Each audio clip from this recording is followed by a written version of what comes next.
الكلام اللي هنقوله النهاردة من كتاب اسمه الداء والدواء للإمام ابن القيم الجوزية. الموضوع بتاعنا النهاردة هيكون عن الدعاء، والحقيقة إن الموضوع ده كان نفسي أتكلم فيه من زمان، واللي دايما كان بيشجعني لده أكتر وأكتر إني تقريبا ما كنتش بقعد مع حد إلا وبيتطرق للجزئية دي، الدعاء. وسبحان الله بيحكي لي الشخص ده عن معجزات الدعاء اللي حصلت معاه هو شخصيا وحس بيها. عمر بن الخطاب هو واحد من صحابة رسول الله صلى الله عليه وسلم اللي هم أعلم الأمة بالله وبرسوله وأفقههم في الدين. كان بيقول لأصحابه: لستم تنصرون بكثرة وإنما تنصرون من السماء. وكان بيقول كمان: إني لا أحمل هم الإجابة ولكن هم الدعاء، فإذا ألهمتم الدعاء فإن الإجابة معهم. فأنا باخد بالأسباب وبدعي الاتنين مع بعض، وقلبي متعلق بالله رب الأسباب، لأن اللي بيعلق قلبه بالأسباب ومش شايف ربنا في المشهد، فلو الأسباب خانته، زي مثلا أنا رحت لفلان علشان وعدني إن هو هيخلص لي ورقي، وفعلا رحت له ولكن فلان ده ما وفاش بوعده معايا،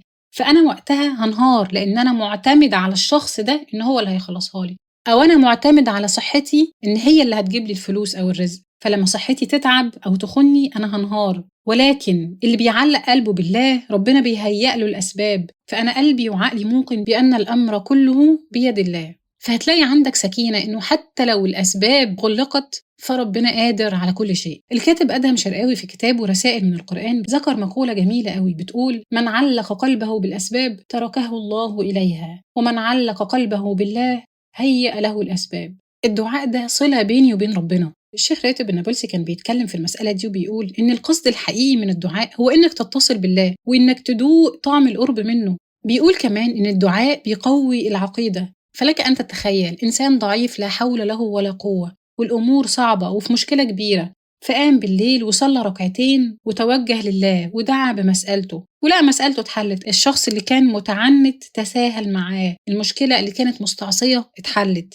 بيقول كمان إن المشكلة اللي ربنا ساقها ليك دي هي سبب وسيلة، أما الهدف منها هو إنك تتقرب إلى الله، أن تدعوه. الإنسان اتخلق ضعيف علشان يفتقر بضعفه ده لله فيسعد بافتقاره، ولو اتخلق الإنسان قوي هيستغنى. فافتكر دايما إن الدعاء ده صلة بينك وبين الله، فحاول إنك تلزمه في أي وقت وفي أي مكان وعلى أي حال. داخل على مقابلة وقلقان، ادعي ربنا باسم الله الفتاح إنه يفتح عليك ويلهمك صواب القول والعمل. أنا واخد بالأسباب وقلبي متعلق بالله وإنه قادر على كل شيء ولا يعجزه شيء. داخل تكشف عند دكتور، عارف إن الشفاء ده مش بإيد الطبيب، فاسأل الله الشافي أن يشفيك وأن يلهم الطبيب ويجري على لسانه العلم. لازم وانت بتدعي يكون عندك اليقين اللي في الآية دي: قال كلا إن معي ربي سيهدين. طيب، نقطة مهمة الإمام ابن القيم رحمة الله عليه بيقولها، وهي إن الدعاء والذكر في نفسه نافع وشافي، ولكن وأنا بعمله عشان أحصل الأثر العظيم بتاعه لازم أبقى واخدة بالي أو واخد بالي وأسأل نفسي: هل مثلك يجاب؟ يعني ما بقاش باكل من حرام أو شخص ظالم أو عاقل أهلي وأقول أنا دعيت ولم أجب. زي بالظبط كده تشبيه سمعته كان جميل قوي، بيقول: قبل ما ترفع إيدك وتدعي نظف إيديك وبقك الأول، فالأول تحلل من المظالم وتوب إلى الله، وبعد كده اسأل ربنا اللي انت عايزه. كمان ما يبقاش تدعي بحاجة حرام، زي بالظبط الحرامي اللي بيدعي ربنا يوفقه في السرقة اللي هو هيعملها.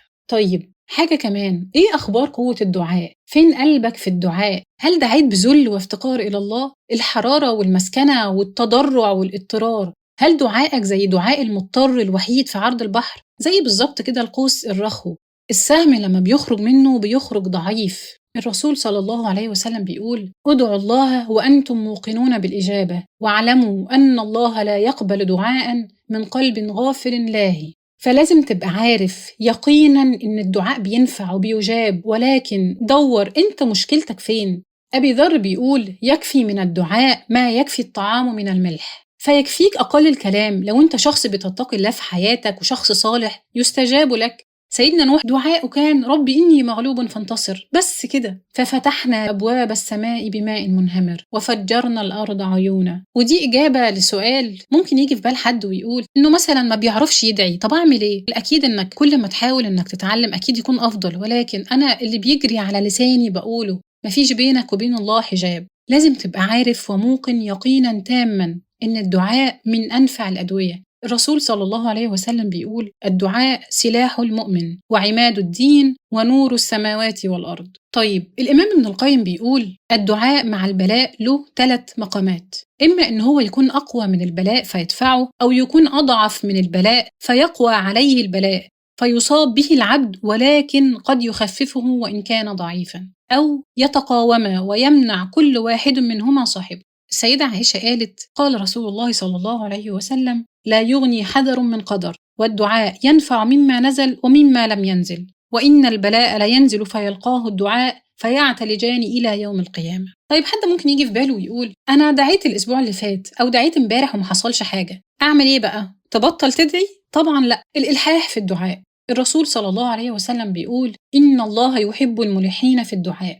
وخد بالك، اوعى تقيس ربنا على البشر. في أبيات شعرية جميلة بتقول: لا تسألن بني آدم حاجة وسل الذي أبوابه لا تحجب، الله يغضب إن تركت سؤاله وبني آدم حين يسأل يغضب. خد بالك دايما من استعجالك واستبطائك لإجابة مسألتك، واللي بالتالي بيخليك تيأس وتتعب وتوقف دعاء. زي بالظبط كده اللي بيغرس غرس أو بيزرع زرعة، بيحط بذرة في الأرض وبيقعد يرعاها ويسقيها، وبعد فترة بيزهق ويستبطئ النمو بتاعها فبيتركها ويهملها. ما ينفعش تعمل كده، ولا يصح إنك تقول إنه لا فائدة من الدعاء. زي بالظبط كده كأنك بتقول ما فيش فايدة من الأكل والشرب، فلا شيء أنفع ولا أبلغ في حصول المطلوب من الدعاء. الرسول صلى الله عليه وسلم بيقول: يستجاب لأحدكم ما لم يعجل، يقول: دعوت فلم يستجب لي. الشيخ علاء حامد في الجزئية دي كان بيقول نقطة جميلة جدا، وهي إن إحنا بنحدد صورة معينة للإجابة وبنفرضها على الله.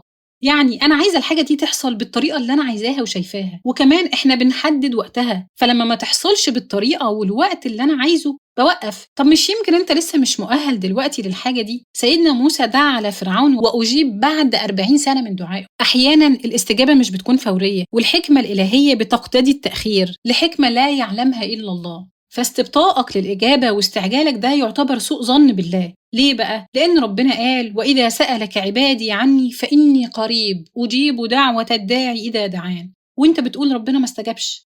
فالحل دايما إنك تفوض أمرك لله، وخلي عندك ثقة في تدبير الله ليك، وافتكر دايما إن آفة الإنسان الاستعجال.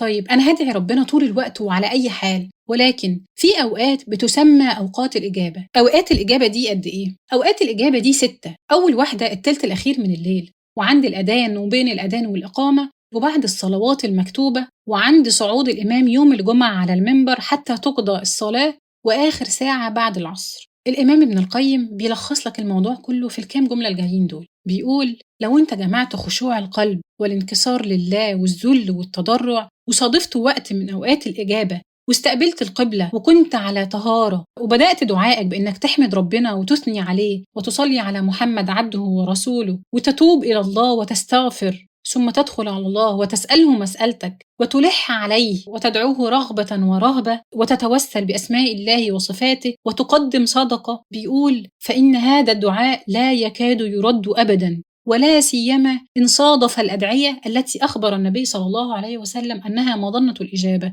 أو أنها متضمنة لاسم الله الأعظم. طيب إيه هو اسم الله الأعظم ده؟ اختلف فيه، فقيل الحي القيوم، وقيل الله الذي لا إله إلا هو. فالأفضل إنك تجمعهم كلهم، لأن الرسول عليه الصلاة والسلام قال: ألظوا بياد الجلال والإكرام. علي بن أبي طالب بيقول: علمني رسول الله صلى الله عليه وسلم إذا نزل بي كرب أن أقول: لا إله إلا الله الحليم الكريم، سبحان الله وتبارك الله رب العرش العظيم، والحمد لله رب العالمين.